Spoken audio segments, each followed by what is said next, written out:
Hey guys, you've heard of the Young Turks podcast because you're listening to it right now. But make sure that you subscribe and give it a 5-star rating if you like it. Thank you for listening. Hey, how you doing? Welcome to the Young Turks. Cenk, Uygur, and Kasparian with you guys. As always, big show ahead. So you know what I want to tell you about real quick? No, I don't know what you want to tell us about. And I didn't tell the producers either, so they're gonna have to scramble here. I want to tell you about the People's Fundraiser with Morgan Harper that I'm gonna do on next Sunday, like this upcoming Sunday, I should say. It's in LA, so if you're in LA, I need you to panic.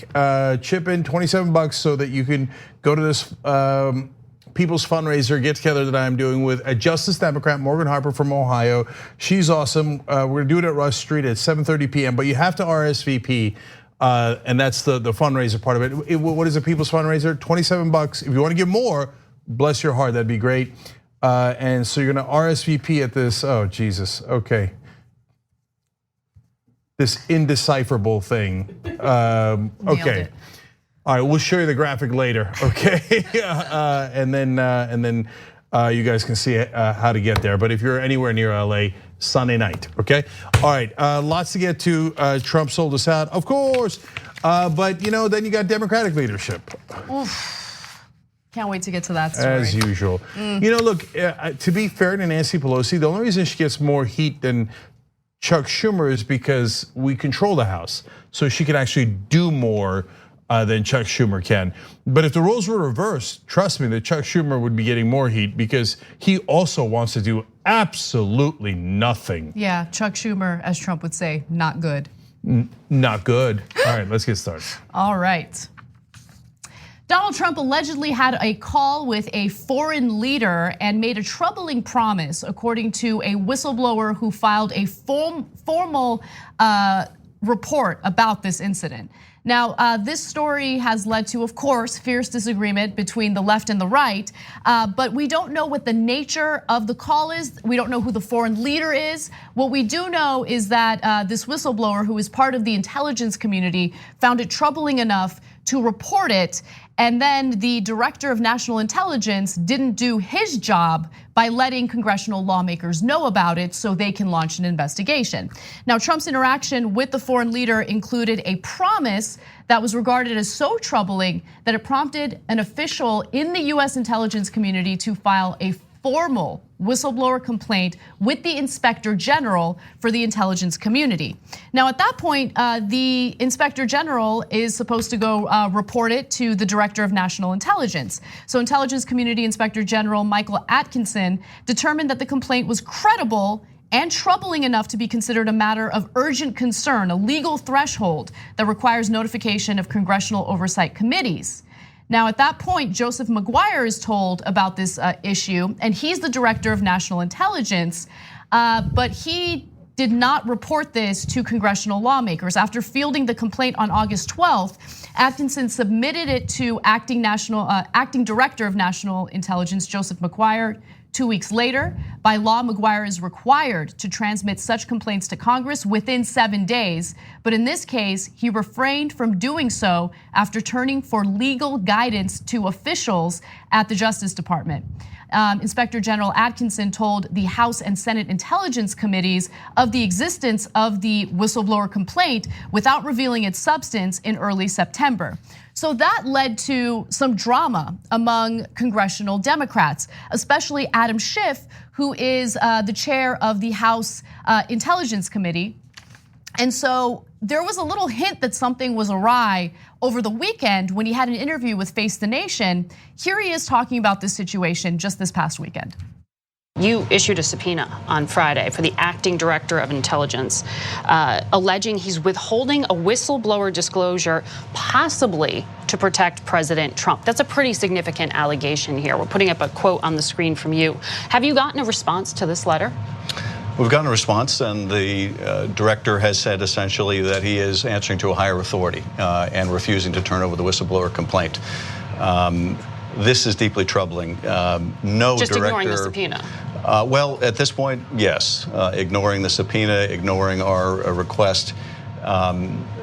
no DNI, no Director of National Intelligence, has ever refused to turn over a whistleblower complaint. And here, Margaret, the significance is the Inspector General found this complaint to be urgent, found it to be credible. That is, they did some preliminary investigation, found the whistleblower to be credible. That suggests corroboration. And that it involved serious or flagrant wrongdoing. And according to the Director of National Intelligence, the reason he's not acting to provide it, even though the statute mandates that he do so, is because he is being instructed not to. That this involved a higher authority, someone above the DNI. All right, so we're going to get into the legal ramifications of this, et cetera. But breaking right now, just in as we're doing the show live, CNN has a report that the president did this on multiple occasions. So let me give you the quote from Manu Raju, who is reporting for CNN. We're told by multiple sources familiar with the matter, the Inspector General told the House Intelligence Committee today that the complaint dealt with, in part, multiple instances involving the president.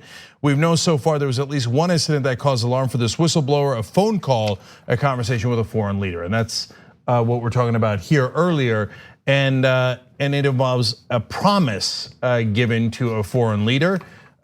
Trump has made excuses like, one, I could do whatever I want. That's, of course, not true overall. In this case, he can declassify information as the president, but whether it's wise to is a different matter, and whether it violates other laws is a different matter. So, for example, if he's on the phone with a foreign leader and he says, oh, by the way, our American spy is sitting right next to you. It's your, make up a title, your deputy foreign minister. Well, that might violate other laws because that guy's going to get executed, right? Right. So we don't know what promise Trump made or what intelligence he gave to a leader. And by the way, there are 5 possible leaders that he talked to within this time frame that's being discussed. Prime Minister of Netherlands, not as likely. Prime Minister of Pakistan, the Emir of Qatar, Kim Jong-un, and of course, Vladimir Putin. So which of those leaders he gave a promise to, we don't know. What did he promise? We don't know. How many different times he did things that were of urgent concern to national security, we don't yet know, but apparently it's multiple instances. We find out today. So very curious what he promised, who he promised it to, et cetera. Right, it really depends on the nature of that call. And so I find it fascinating that so many people are already on cable news making all these strong statements about either the president being completely innocent, he didn't do anything wrong, this is totally okay, and it's in the purview of what a president can and should do. And then, on the left, you have concern because the executive branch, and specifically Trump administration officials, and maybe even Trump himself, are encouraging individuals to do their bidding for Trump, right? Either don't respond to subpoenas, don't cooperate with investigations. In this case, you have the Director of National Intelligence not reporting the content of this formal whistleblower complaint. And remember, Dan Coats stepped down, and then Donald Trump chose someone who he felt more compatible with. And so there's some concern that the Director of National Intelligence isn't doing his job and he's just protecting Donald Trump. And by the way, the DNI General Counsel released a statement arguing, quote, this is graphic 8, the activity at the root of the complaint involves confidential and potentially privileged communications. So this is the defense that they're kind of coming up with at the moment. No, this is sensitive information. Congressional lawmakers who should be investigating this don't need to know anything about it. Yeah, and so there's what Trump has done that's problematic, and perhaps the most problematic, depending on what exactly he promised and how urgent it was and how much it jeopardizes our security. And by the way, he's done this on multiple occasions, but this appears to be more severe than the rest, and that's why it's causing such alarm. He also told the Russian ambassador in the White House about our intelligence in Syria. That was a terrible, disastrous thing. He does it all the time. That's why ICE wouldn't tell him when they were going to do the raids in Mississippi, because they're like, he'll tweet about it. It'll ruin the surprise. And so loose lips sink ships, and the only question is whether it's on purpose or not. But then there's a second part, which is the Director of National Intelligence, or the acting director. Well, that one is not optional. There's laws that say you have to report it to Congress within 7 days, and you have to tell them what happened. You don't just get to say, yeah, I don't want to follow the laws. Well, you can say that, but then you should go to prison. Apparently Nancy Pelosi was really upset at Corey Lewandowski yesterday and thought like maybe we should do contempt of Congress on the spot. What's stopping you? Are you ever going to hold anyone in the administration accountable? If there is a law, she's got to write that strongly worded letter first. Oh, I see. And then do nothing. If there's a law saying that you must tell Congress in 7 days, it's not negotiable. Right. Otherwise, it's contempt of Congress. You know what? If you don't do contempt of Congress, then you've just said to the Trump administration, which basically you have over and over again, you don't have to follow anything we say. Right. You could just do whatever you want, and there's never going to be any consequences. Congratulations, you're above the law. Well, the director of national intelligence, McGuire, likely will face consequences, which is why I find it so fascinating / incredible that after all these different examples of people who have faced criminal charges and have been given prison sentences as a result of the criminal activity that they've conducted for Donald Trump, there are still people who are willing to protect Donald Trump. Yeah, well, fame and power, it's a hell of a thing and hell of a drug. So let me go to Donald Trump's tweets, graphics 10 and 11. So here's his excuse for why he apparently gave away top secret information to a foreign leader and made a promise to him. So we'll find out the contours of it again, or maybe we won't, but we should find out the contours of it eventually. Trump said, another fake news story out there. It never ends. Virtually anytime I speak on the phone to a foreign leader, I understand there may be many people listening from various US agencies, not to mention those from the other country itself. No problem. In other words, it's a problem, but I'll get back to that. Knowing all of this, is anyone dumb enough to believe that I would say something inappropriate with a foreign leader while on such a potentially, quote, heavily populated call? I would only do what is right anyway and only do good for the USA. Okay. Well, there's several examples of him not doing right, obviously. So break that down real quick. Number one, he's saying like, if I wanted to work with a foreign leader, I would do it when there's no one else around.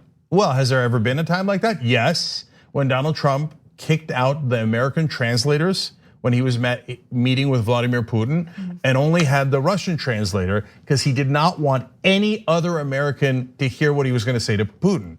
So now he's saying like, now when I communicate with Putin and give him promises, I usually make sure I kick out all my American aides and translators and everyone else in the room. That's when I do my secret deals. I'm not stupid enough to say it on a phone call populated with others. No, wrong. You are stupid enough. There isn't anything that you could tell me where I would think that, yeah, oh wow, that's too stupid for Donald Trump. Is it possible he forgot there are other people that could be listening to the call, right? Because when the president's talking to certain foreign leaders, people are listening, but they're not part of the call. They're not like, oh, okay, hey, is Bob here? Sally, okay, we can get started, right? Right. No, could Trump have forgotten and be like, oh, what do you need, Vlad? Of course that's possible. Also, I mean, look, the message that Trump is above the law has been sent over and over and over again. He has faced no consequences for anything, right? Yeah. Including the clear obstruction of justice that was outlined in the Mueller report. So why would he care? I mean, I know that it's less likely that this is what happened, but it's possible that he just is brazen in his behavior because he knows he's not gonna have to face any consequences. Remember, he doesn't think one step ahead. He's so like, people, the number one thing they underestimate is how unintelligent he is. So could I see him on a call with Putin, forgetting that national intelligence is also listening, going, Vlad, what do you need? Yes, of course, I'll withdraw from Syria, whatever it is. I don't know what it is, right? Yeah, I could definitely see that. But lastly, these two tweets, if they were a book and had a title, it would be, if I did give away national secrets, this is how I did it. right. So he's like, I mean, like I wouldn't do it on a heavily populated call. I'd do it, like I've done it in the past when I kick out all the Americans from the room. But of course I wouldn't. I wouldn't. I'm just saying there's a way that I normally do it. Well, Trump's not the only one who's defensive today. And I want to pivot to a reaction that I came across that I thought was just fascinating. So Following news that Donald Trump may have given a troubling promise to a foreign leader during a phone call. This was all outlined in a whistleblower report. There are people on the right who have a vested interest, I guess, to defend Donald Trump. And one of those individuals is CNN analyst Phil Mudd. So he goes on Cuomo's show, Cuomo Prime Time, and here he is, outraged by the story. I am ticked off. This is completely inappropriate, and the Congress should not be asking the intel guys to go snitch on the president. All right, so that's a little tasty taste, and the full context of it is even more interesting. So let's just take a quick look at that. Boy, I'm about ready to blow a gasket. Can you explain? That is extremely unusual. And I listened to presidential phone calls when I was an official at the White House under George W. Bush in 2001. Can you explain to me, A, why it's the US intelligence community's responsibility to listen to the president of the United States speaking to a foreign leader, and B, why the US intelligence community, under the rules provided by the Democrats in Congress, are responsible to report to the Congress what the president of the United States says. Last I checked, Chris, when I served, we're responsible for chasing the Russians, the Chinese, the Iranians, and terrorists. We're not responsible for reporting to the Congress what the president says. He can say what he wants, Chris. I am ticked off. This is completely inappropriate, and the Congress should not be asking the intel guys to go snitch on the president. No. We don't know what the content of that call was. The only thing we know is that this whistleblower, who was part of the intelligence community or is part of the intelligence community, was so troubled by the phone call and what was promised, allegedly promised to a foreign leader, that this person filed a formal whistleblower report. So I'm just saying that because if you don't know what the content of that call is, why are you so upset and why are you so defensive on behalf of Donald Trump? Also, I love how he was part of the intelligence community under George W. Bush in 2001, and he seems very proud of that. I don't know if I'd be so proud of that. Yeah, so look, that small clip opens up a Pandora's box of a lot of issues here. So first of all, to be fair to Phil Mudd, he has been quite critical of Donald Trump as well on television. So he has a little bit of credibility in that sense. And number two, I get if he says, look, don't willy-nilly tell Congress what the president's talking about with a foreign leader. Like the intelligence community has to keep things obviously and quite literally top secret. So if he's concerned about that as someone who used to be in that community, I totally get it. But the third point is that Anna is obviously right on, you don't know the content, so you don't know what the president said. What if the president said, yeah, I promised to attack Iran on your behalf, right? Now, given the world leaders involved in the phone calls he made in that time period, that's unlikely. Or if he said to the North Koreans, oh, I promise not to do sanctions if you build nuclear weapons, right? I mean, there's like a million things. And by the way, those might not be the worst because those might be insane decisions, but not illegal, right? Right, it really depends on the content of the call, yes. Period, yeah. So I think that he came in pretty hot there. He is ticked off. Right, and I think that he should have been a little bit more reserved about, it really depends. And by the end of the segment, Cuomo got him to say, yeah, okay, fine, it depends. Right, and so now the last part of it is also what Anna alluded to. Look, there's a lot of folks floating around in cable news, not just CNN, MSNBC is littered with them, who are former Bush people now acting high and mighty about the Trump administration.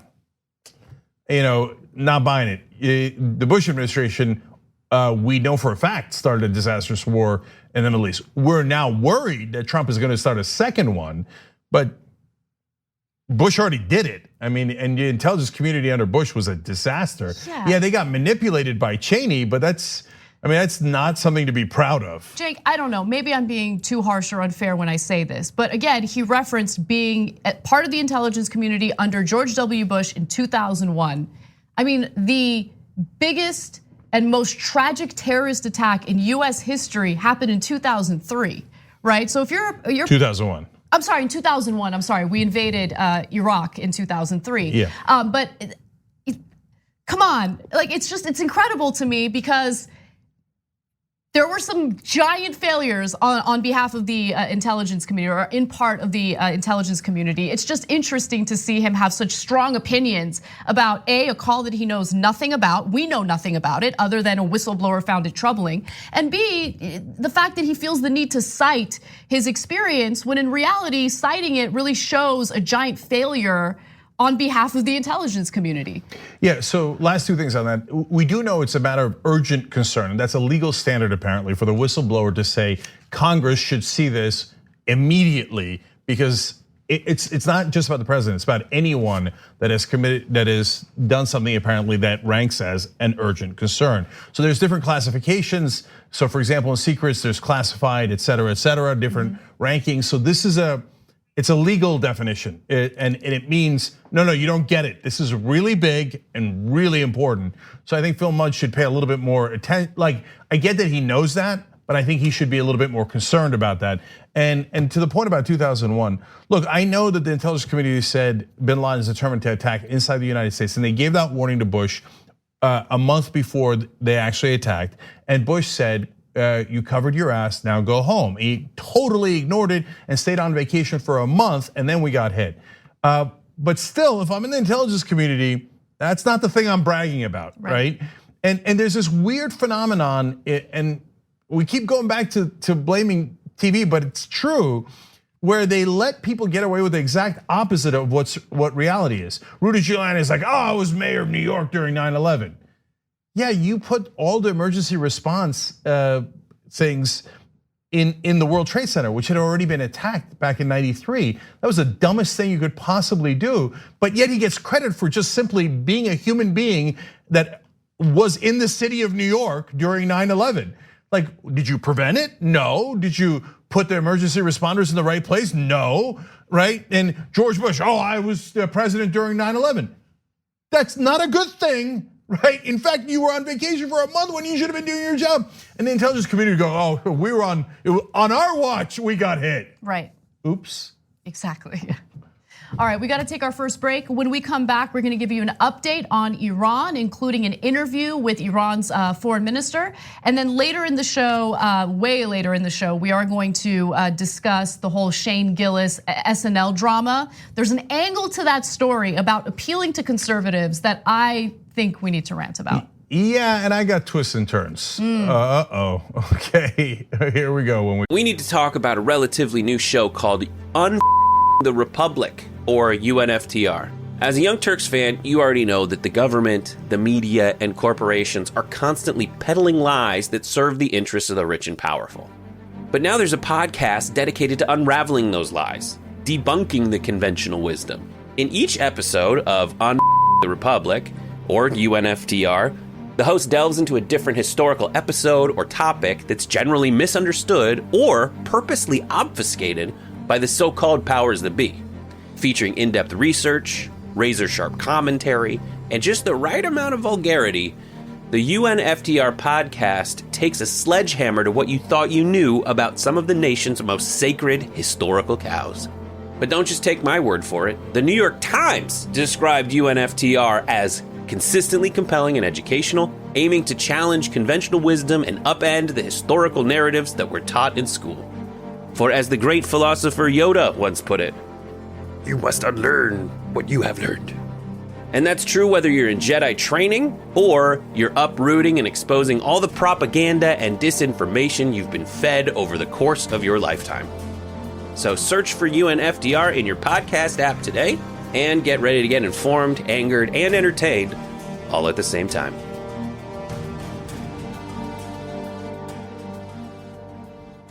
Come back. All right, back on TYT. Insane Lane writes in, hello TYT crew, glad to see you're covering the Trudeau story. Would love your thoughts on how fast Trudeau responded in his apology and stories today that he's, quote, pissed off at himself. Do you think we'd ever hear that rumor about Trump? Love from Ontario. All right, we are gonna get to that story a little bit later. I have a controversial opinion on that.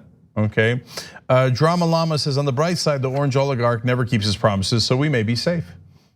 There's a lot of people on Twitter that also said things along the same lines in regards to Trump's promise to a foreign leader. Brent Decorn says, I honestly think both Cenk and Anna are correct. I doubt Trump would realize other people were listening in on the call, but there's also a good chance that by the time he finally figured that out, he also realized there wouldn't be any consequences. Right, totally. Right, so that's true, we could both be right. And then finally, Dare Machina, also a lot of folks said similar notes here on Twitter, but this is from our member section.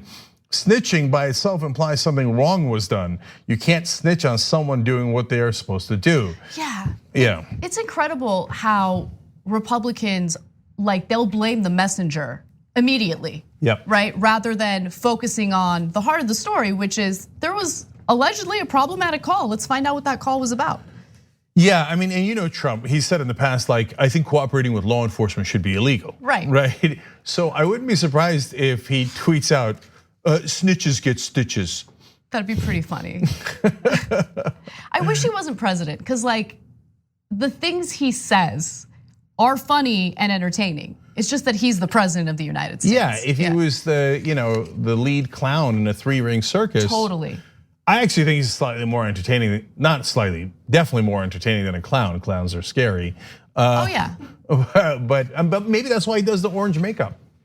Maybe. Okay. All right, I wanna let you guys know about our power panel this week. So next Friday, September 27th, the Young Turks power panel will be available for TYT members and on Pluto TV, Zumo, the Roku channel, and YouTube TV. We won't be on YouTube next Friday, but you can get full access at tyt.com/join by becoming a member or by watching next week's Friday power panel on all the other platforms that I just mentioned.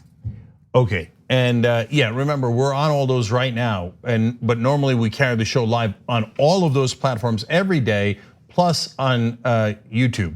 But on that Friday, we're going to be doing it just on the platforms, plus our website for members. All right, what's next? All right. Of an American or Saudi military strike on Iran now. An all-out war. All right, that was Iran's Foreign Minister Javad Zarif, who had an interview with CNN to discuss the escalating tensions between the United States and Iran. Now, recently, the United States has accused Iran of bombing an oil facility in Saudi Arabia. Iran denies it. The Houthi rebels in Yemen claim responsibility for it, but both the Saudis and the US claim that the Houthi rebels absolutely did not have the capability to conduct that type of attack. Now I want to show you more video from the interview that took place with Zarif, and then I'll fill in some blanks. Take a look.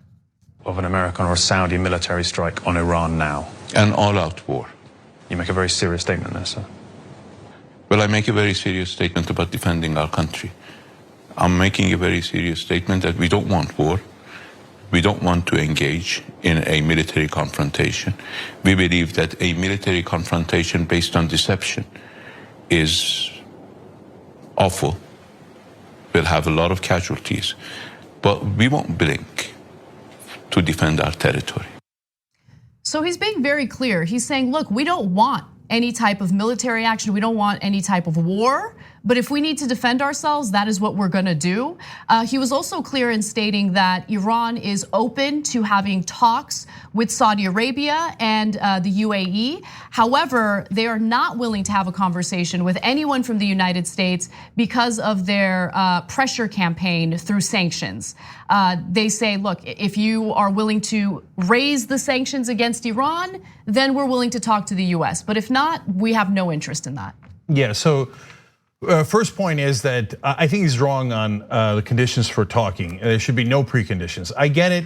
We violated the deal. We tore up the deal, and we shouldn't have done the sanctions again.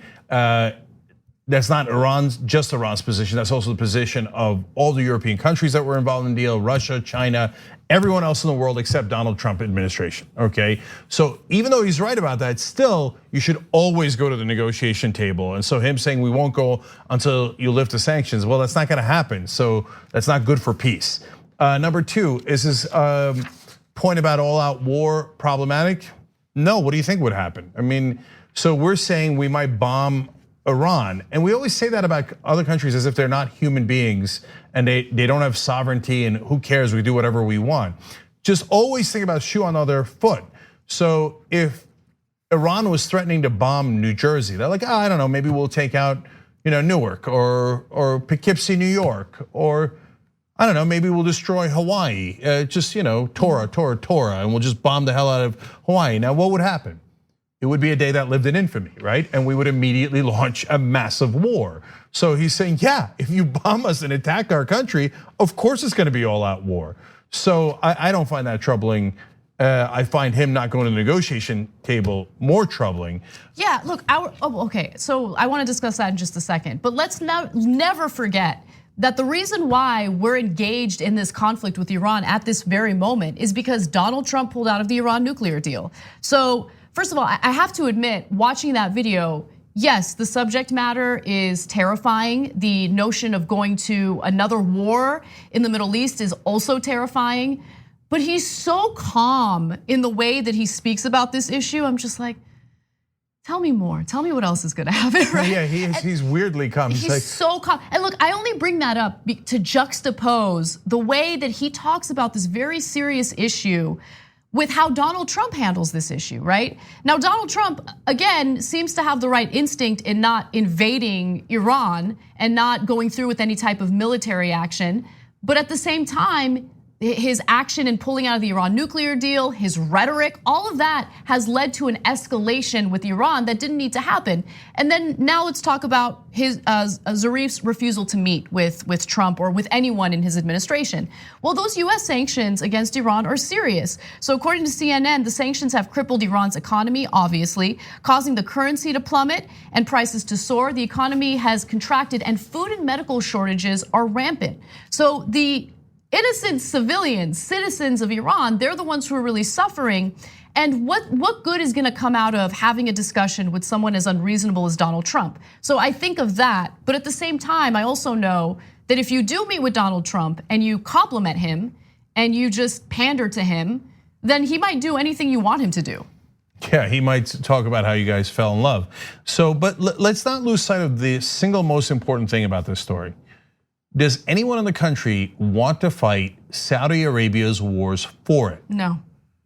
I don't think there's anyone on the left wing. I don't think there's anyone on the right wing who wants to fight Saudi Arabia's wars on their behalf and have our soldiers, our young men and women go die on behalf of Saudi Arabia.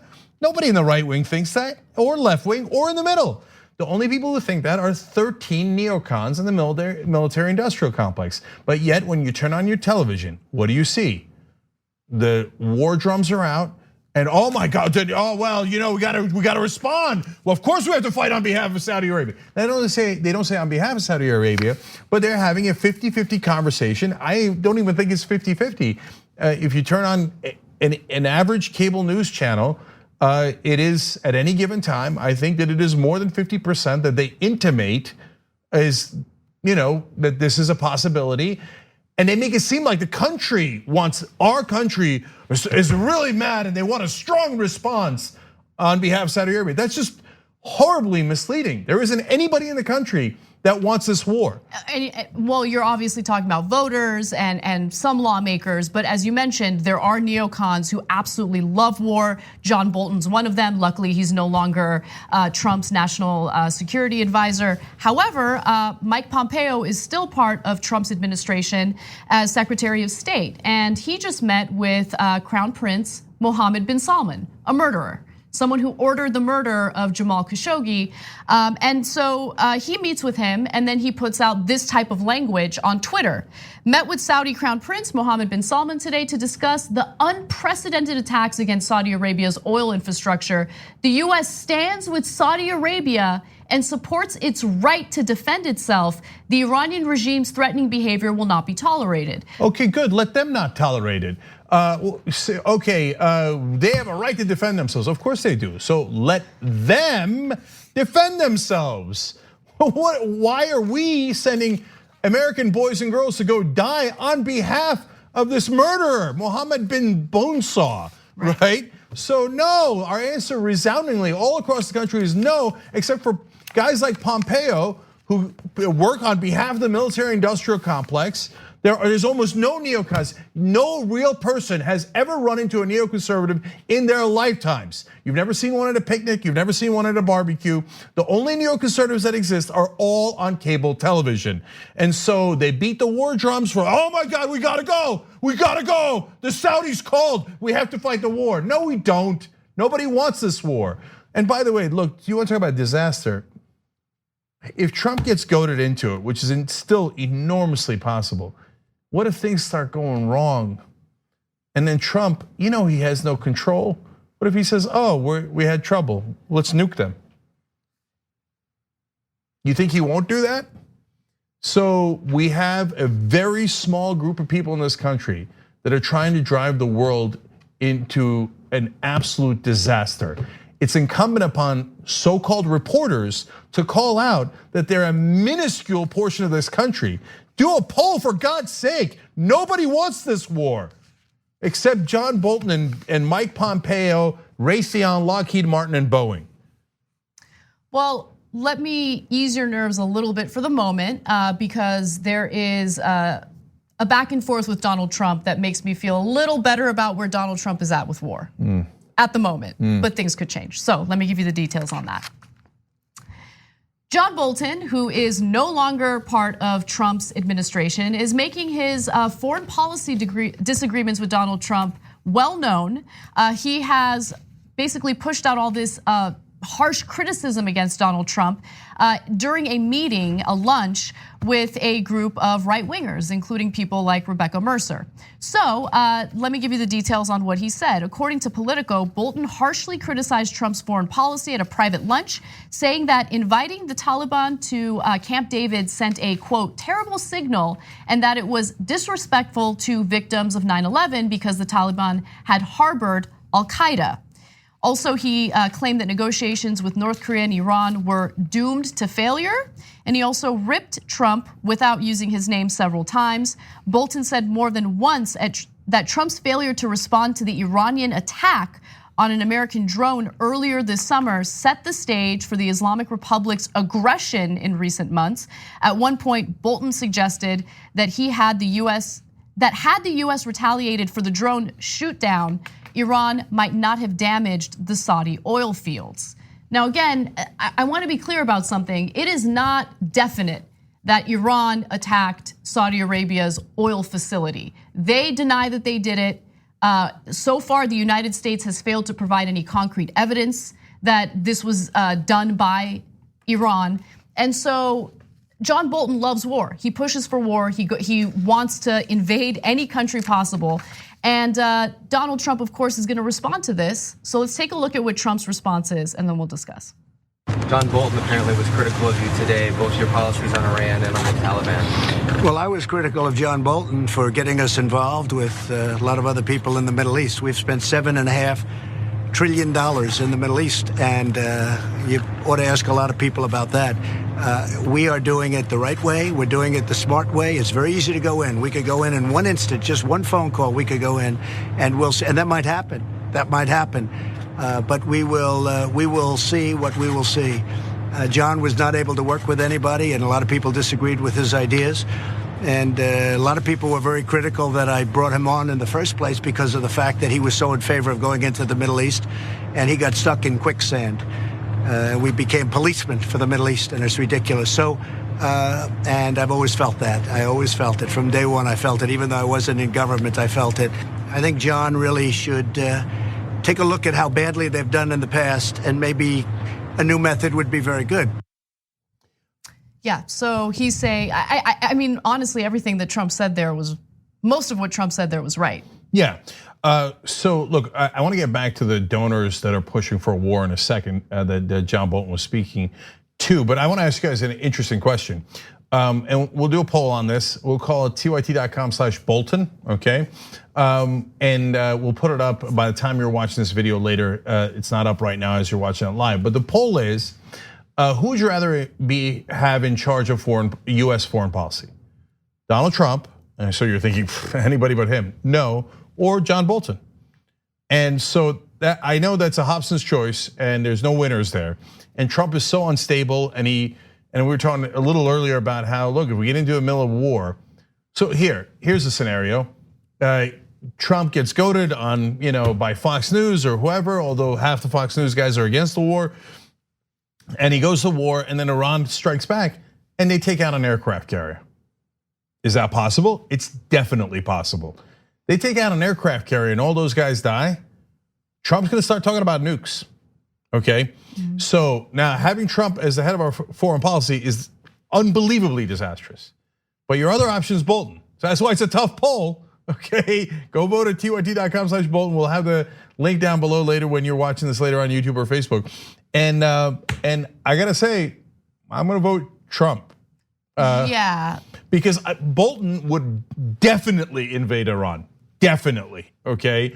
And he would definitely take military action against North Korea and very likely against Venezuela. So we got 1 to 3 wars under Bolton guaranteed. That would be a worldwide disaster. So as unstable and insane and ridiculous as Donald Trump is, he's better than the neocons. And so part of the reason I tell you that, and that's my opinion, everybody, look, a lot of people vote no, anybody but Trump.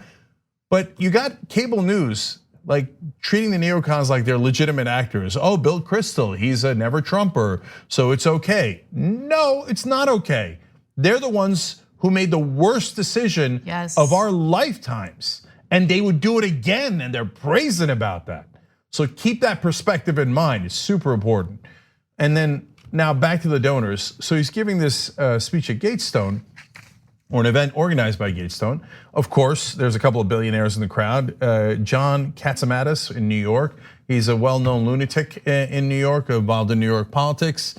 And so all these right wings. Rebecca Mercer, the worst of the worst. She referred to Bolton as, quote, the best national security advisor our country could have hoped for.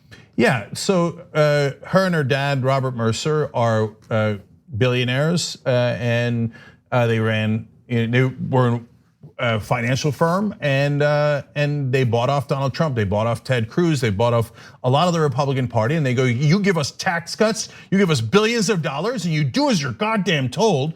And apparently they have some sort of interest in starting wars. So they probably put, if you're wondering, how the hell did Bolton get into Trump's administration when they never agreed in the first place? You just saw the video yourself where Trump was like, hey, a lot of people criticize me. Probably the Mercers pulled him by his ear and said, hey, bitch, remember who got you elected and who gave you all the money? Put Bolton in there, full well knowing that Bolton had a decent chance at starting a war even if Trump didn't want it. By the way, the Mercers have recently pulled their support away from Donald Trump. So they're no longer helping to fund his campaign. They don't support him. It might be due to his foreign policy decisions. I don't know. That's my speculation. But I do find it fascinating how incredibly wealthy people like the Mercers want the tax cuts, but they want more war. And guess who gets to pay for that war? It's the middle class and the working class, the people who actually do pay their taxes. Hey, are any Mercers going to go to the war? Of course not. Are any of the Mercers going to go fight that war? That's for the riffraff, right? So if you're not going to go fight the war and you're going to make middle class Americans go and die on your behalf, please shut up. But look at how insane our political system in America is. The Mercers get to bribe any politician they like. It's now become legal because of the Supreme Court's Citizens United decision. And then we're not allowed to know where the Mercers who work in finance have invested their money. What if they invested it in oil? What if they put billions of dollars in oil, knowing that if you attack Iran, oil prices will obviously go up? And they're like, okay, let's make money. Let's give Trump $1 million, let's give other Republicans a couple of $1 million. And when oil prices go up, as an example, we make 10 billion, 20 billion, $100 billion. Hey, bribing American officials, super easy. America's the most corrupt country in the world. We made bribery legal, and then I can just make billions of dollars off of this bribery. And now, okay, one last guy that was in the meeting. It's a murderer's row of terrible people that were at that meeting. Alan Dershowitz was there.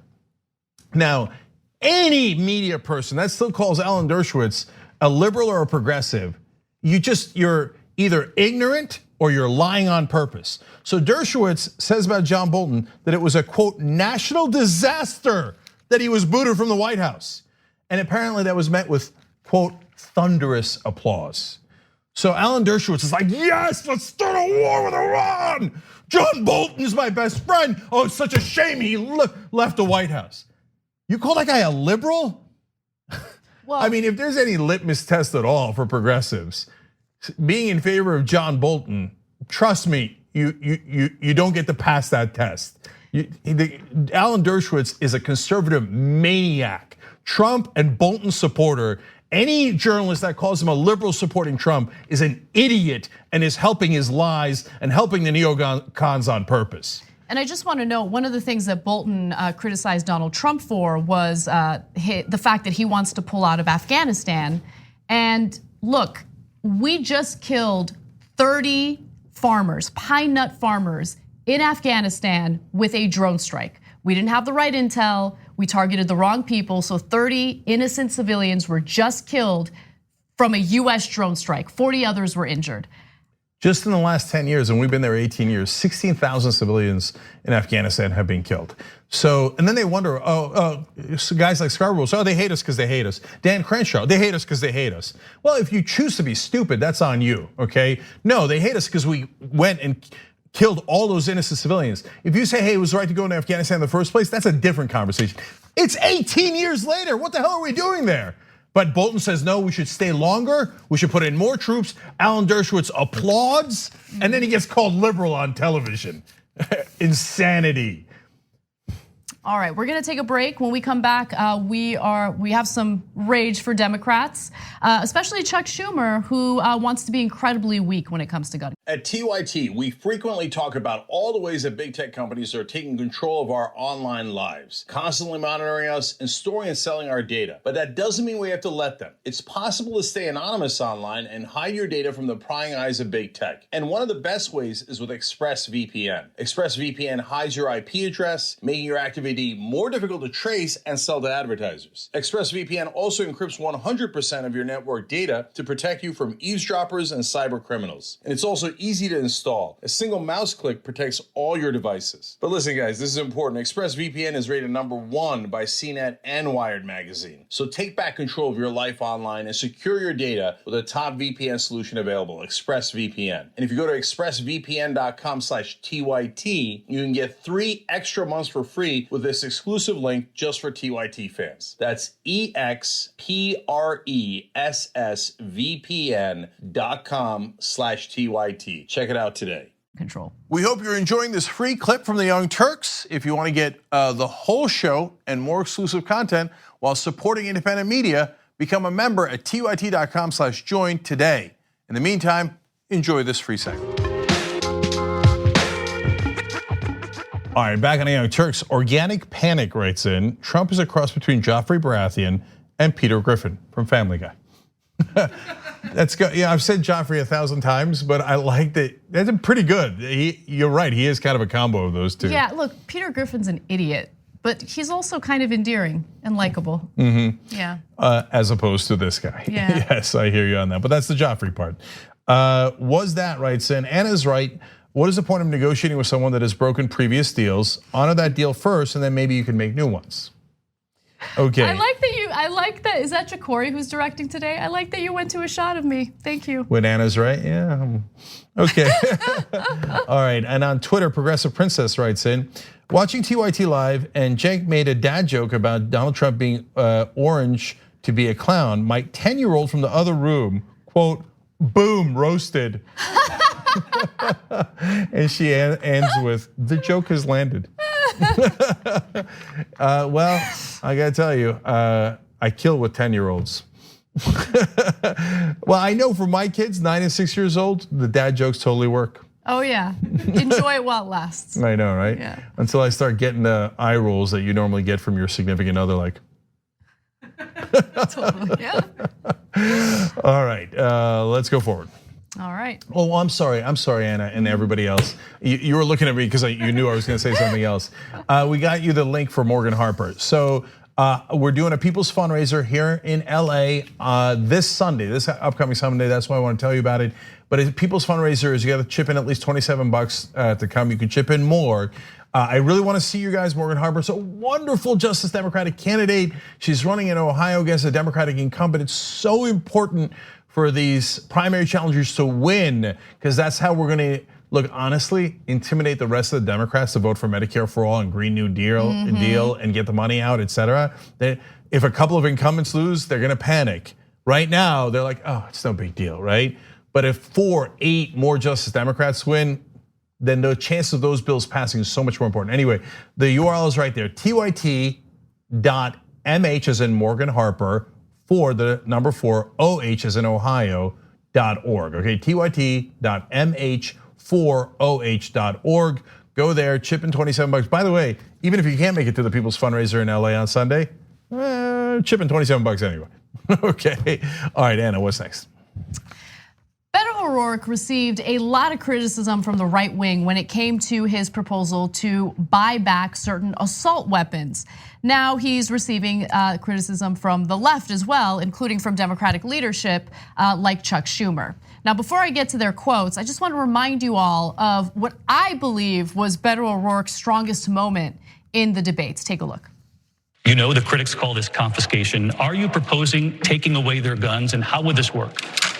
I am. If it's a weapon that was designed to kill people on a battlefield, if the high impact, high velocity round, when it hits your body, shreds everything inside of your body because it was designed to do that so that you would bleed to death on a battlefield and not be able to get up and kill one of our soldiers. When we see that being used against children, and in Odessa, I met the mother of a 15-year-old girl who was shot by an AR-15. And that mother watched her bleed to death over the course of an hour because so many other people were shot by that AR-15 in Odessa and Midland. There weren't enough ambulances to get to them in time. Hell yes, we're gonna take your AR-15, your AK-47. We're not gonna allow it to be used against our fellow Americans anymore. So it's amazing because honestly, no one was talking about Beto O'Rourke at all. At all. Like, he had to relaunch his campaign because no one was talking about him. And then he gives this unapologetic, strong answer defending his proposal, and everyone's talking about him now. I thought that was a great moment for him, but it turns out that not only are Republicans going after him for it, you have members of the Democratic Party going after him, including leadership like Senator Chuck Schumer. Of course. The surrender Democrats are here to give away any momentum we had. So for instance, Chuck Schumer said, quote, "I don't know of any other Democrat who agrees with Beto O'Rourke, but it's no excuse not to go forward," right? Okay, so yeah. Chuck, here we go. I agree with Beto O'Rourke. Did you hear that crowd? They agree with Beto O'Rourke. I bet you if you polled Democratic voters, they agree with Beto O'Rourke. The only people who don't agree with Beto O'Rourke are corporate Democrats like you who love to surrender to Republicans. They love to surrender to Republicans because they're afraid of Republicans. And you're gonna notice that in some of the other quotes I give you. So there's Senator Chris Coons. A day after the debate, Senator Coons warned that O'Rourke's proposal would be, quote, played for years at Second Amendment rallies with organizations that try to scare people by saying that Democrats are coming for your guns. It's so funny. You want to talk about scared? You're scared. Exactly. You're scared. Oh my God, what are the Republicans gonna say about me? Hey, I don't know if you know this. You also have a mouth. You could also say something about them, but instead you're using all your firepower against a fellow Democrat. By the way, what happened to unity? Oh, it's only if you take a corporate position that we have to do unity behind you. You take a position that's strong and progressive, all of a sudden, no unity, screw Beto O'Rourke, we're all against them. It says, by the way, let's take a quick note of Chris Coons, this so-called Democrat, right? That I'm supposed to unify behind. So, number one, he just said, no, I'm so afraid of Republicans. We shouldn't do anything about AR-15s and AK-47s. Number two, he came out the other day and said, we got to go to war with Iran. If Trump and Saudi Arabia want us to go to war, we got to go to war, right? He went on Fox News to say that. Yes. Okay, am I supposed to unify behind that? Why doesn't Chris Coons unify behind progressives? So, and then lastly, you know what else Chris Coons does? He's the national chair of the prayer breakfast. So these are religious fundamentalist nuts that go around the world trying to ban homosexuality, and in some cases, even the death sentence for homosexuality. Like in countries like Uganda, they pushed for that. And TYT Investigates has broken other stories about how they were involved with the Russians. Check that out on TYT.com. And Chris Coons is like, these are my fundamentalist friends. No, Chris Coons is not my colleague. He's not a colleague of any progressive. His job is to sell us out to Republicans. And then you have Pete Buttigieg. Pete Buttigieg said over the weekend that he thinks the Texas Democrat played into the GOP's hands with his comments. Again, more fear about the right wing. What's the GOP going to do? What's the GOP going to say? And then you have a member of the GOP who is labeled incorrectly, Senator Joe Manchin. He's supposedly a Democrat, but he told reporters that O'Rourke is, quote, not taking my guns away from me when asked about the program. And here's a direct quote, Beto's one human being. He gave his own opinion, okay? I think it was very harmful to make it look like all the Democrats. I can tell you one thing, Beto O'Rourke's not taking my guns away from me. You tell Beto that, okay? Now, Beto knows about this, knows about the resistance he's receiving in his own party, and he was asked about it during an interview with Chris Cuomo on CNN, and I liked his response. Take a look. What you said plays right to the heart of fear of people who don't want to give on any of this. Beto, they're working a deal hard. I've been talking to Democrats that are involved with it. They felt they were getting somewhere. They don't feel that you helped because you played into the fear of a slippery slope. Universal background checks, red flag laws, fixing NICS, making it more info shared, doing real things. They may not be able to get it done if people are worried about confiscation. Listen, if they had made some progress already, I might buy that argument. But many of those Democrats are complicit in what we see right now. I mean, the Republicans are the most obstinate and the most obstructionist and the most in the pockets of the NRA. But it's been a bipartisan problem that the Centers for Disease Control couldn't even study gun violence. True. That here we are in 2019 and we still don't have universal background checks or red flag laws, or we allowed the assault weapons ban to expire even though it did so much good and saved so many lives. So this old policy and tactic of relying on polls and allowing the NRA to set the terms of the debate no longer works for me and no longer works for this country. Yeah, that's a great answer by Beto. So look, I feel kind of proud, to be honest, on my analysis of this from day one. Look, I told you Beto was a mixed bag. When he went with the Obama consultants, it was a disaster for him. We said it was going to be, and it was, and he dove in the polls. He went from being running as a clean candidate, no corporate PAC, et cetera. He still runs on no corporate PACs, but he made a wrong decision. But I told you, he actually has good instincts, right? And so here's his good instincts coming out. And so he's a mixed bag, and I'm glad he's in the race. Cory Booker's very similar. Some things where I go, God, I wish he hadn't done that, but some things that he does great, right? Other people like Buttigieg coming in talking, well, I know Norwegian and I know Farsi, and then backing a lot of conservative talking points. Yeah. And here he is again on an issue that matters a lot. Oh yeah, I'm scared of Republicans, and so I don't want to take their AR-15s away. I mean, fear, we're talking about fear. The real fear that the American voters have is that their kids are gonna get shredded by an AR-15. Yeah, and it's not as if there's been a ban on assault weapons before, right? In the state of California, for instance. So it's not like we're talking about something out of control, it's never happened, this is unprecedented. It is a gun buyback program specifically for weapons of war. Yeah. So I don't know, like, again, when you have a party that operates from this foundation of fear, they're never gonna get anything done. They're always gonna concede to their political opponents, and it's frustrating. And I really do commend Beto in this particular instance, and he should keep going in this direction, because when you're unapologetic, when you're strong, that gives people something to vote for, something to support. When you come from a place of weakness, who wants to support that? I'm not gonna go to the polls and vote for that. Yeah, look, Buttigieg constantly backing these Republican talking points and totally ignoring the African American community and in South Bend, demoting the black police chief, systematically removing them, et cetera. Go to TYT.com, check out the TYT investigative stories about him, and you begin to get a sense of who he is. Last thing on this, the thing I cannot abide is Democrats pretending that they were about to have a deal with Mitch McConnell. Oh my God, if it wasn't for Beto O'Rourke, the Republicans were gonna do a deal and we were gonna get real gun control in this country. And you know what that means? That means if there was gonna be any deal at all, they were gonna give McConnell everything he wanted. It was gonna be the weakest, worst gun control law you've ever seen in your life. But it was gonna give political cover to McConnell and the Republicans and Donald Trump to say, hey, we did it. We did gun control. Oh, look, hey, so you can't blame me for all the violence anymore because I did the weakest thing in the world. So, oh, boo-hoo. Hey, Chuck Schumer, I thought you were a master legislator along with Nancy Pelosi. So what now? Because of one thing that 1 out of 24 candidates said, you can't make a deal anymore? Then I guess you suck at your job. And come on, I was about to appease McConnell, but Beto ruined it? No, that's actually, a poster like child for I shouldn't have the job of Democratic leader anymore. One important piece, vital piece of information to really buttress your point. Earlier this week, there was a story out about how McConnell proposed some gun legislation, not to the Senate, to NRA reps.